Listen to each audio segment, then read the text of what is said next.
If you would shut the fuck up! Strategic butt covering. And I always find something wrong.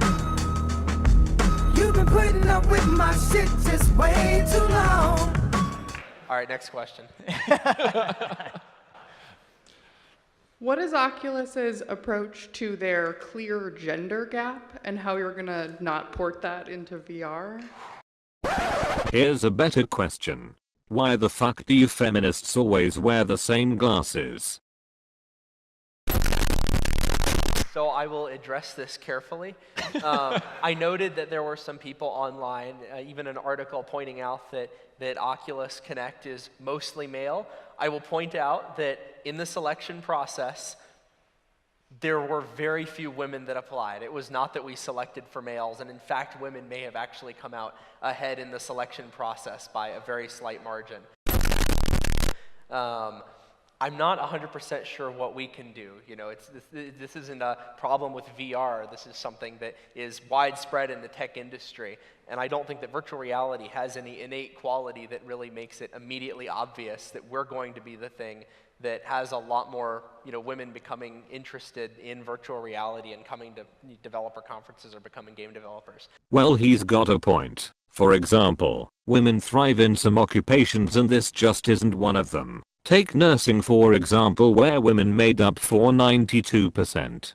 Then again, I'm not an expert on this issue. I don't really actually know what the best way to solve it. It's not something that I'm equipped to do. We are having a hard time hiring all the people that we want. It doesn't matter what they look like. Yeah.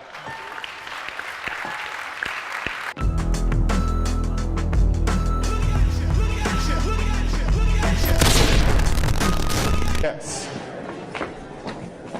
Where is manhood? Where is man protective and supportive quality? Why men? That's why it's so many gay guys now. They want to be protected and they have to be taken care of. So we're going back to the original argument about a real man protects and provides for a woman. How does that work out for men? How does that work out for men? And of course, that's turning men gay. That's a new one for me. Women file 70% of the divorces. How's that working out for men, the protecting and providing bit? AOL and Women's Day magazine 3 years ago surveyed 3,000 married women and asked them, would you marry your husband all over again? 85% of them said either they probably wouldn't or definitely wouldn't marry them again. Something is broken. So what you're saying, Tatiana, is that you don't like equality and you want to be protected and provided for. And what does the man get from that? What does he get out of that? I want men next to me. Yeah. Men. Yeah. Not somebody with spread hand. I cannot respect men who wait for handouts. Well, from women. What is it when you get it? Is it not called a handout? No. Oh, I see. Why didn't I think of that? So when a woman has her handout, that's not a handout. But when a man has his handout, then it's a handout.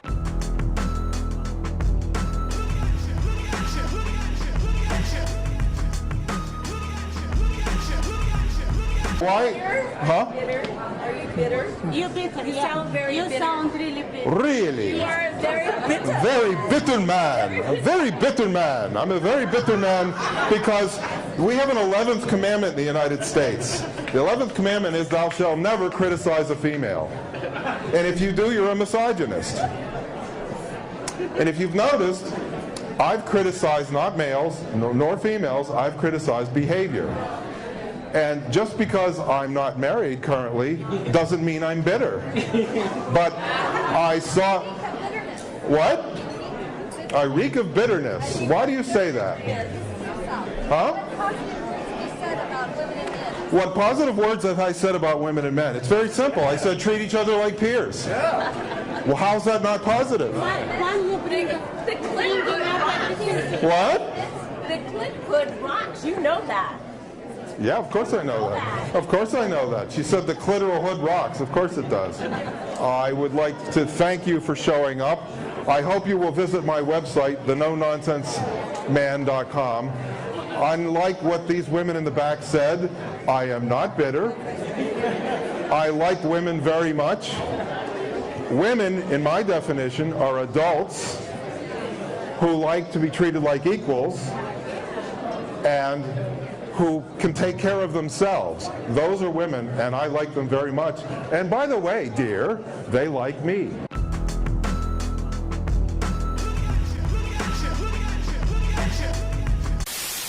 To me, it's almost like reverting back to the civil rights movement. Now we're telling fat folks that they have to buy an extra seat.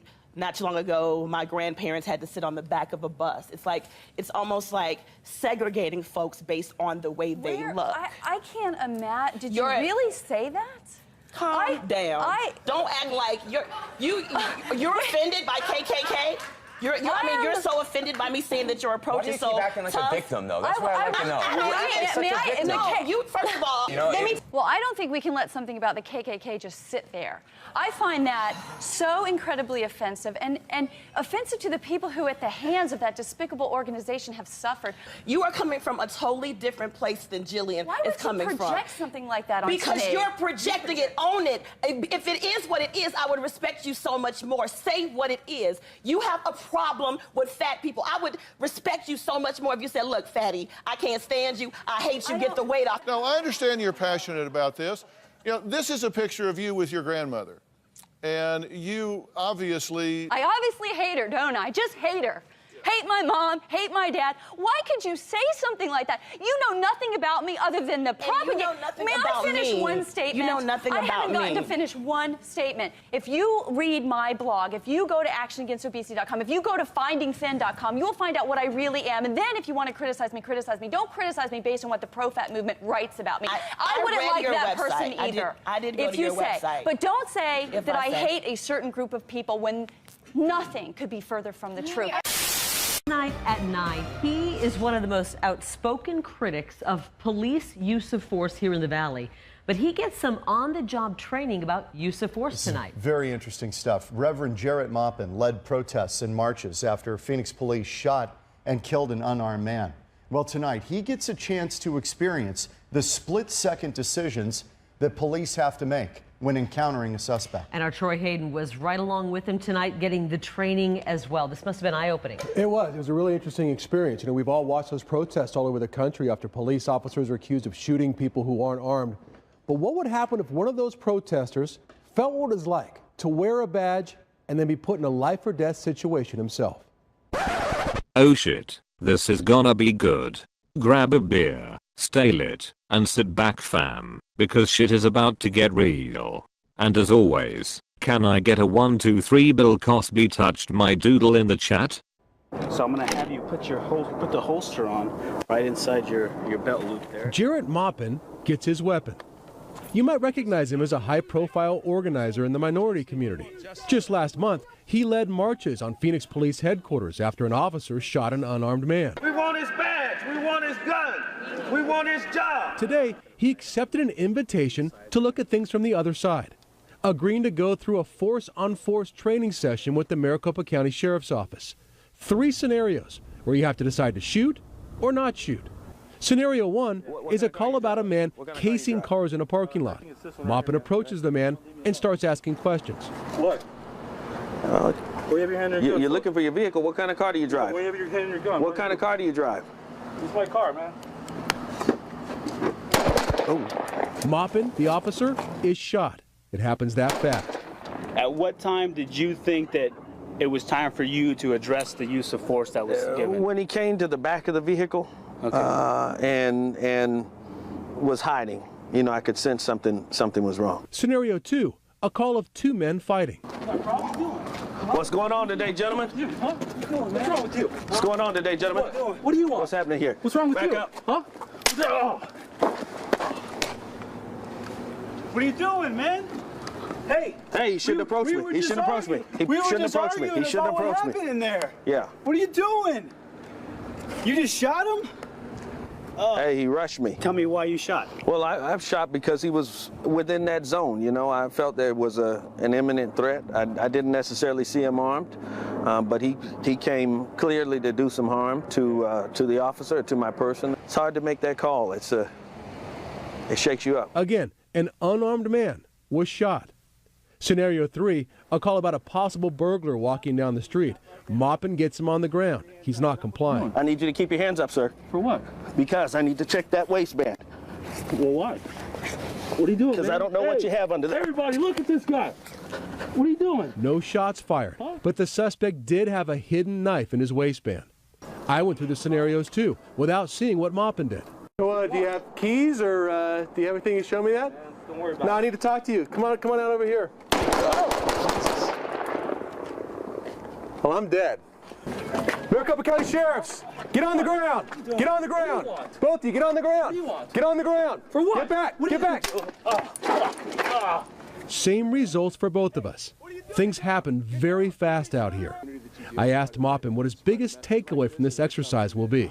I didn't understand how important compliance was, but after going through this, yeah, my attitude has changed. This is all unfolding in 10 to 15 seconds. People need to comply with the orders of law enforcement officers for their own sake. What's up, cunts? Wreck Feminist Videos here. I hope you enjoyed this video because there's still lots of cancer coming your way. Don't forget to subscribe, and while you're at it, check out my second channel, Roasted, where I'll be roasting everyone and everything. Thanks for watching, guys, and as always, cunt fist.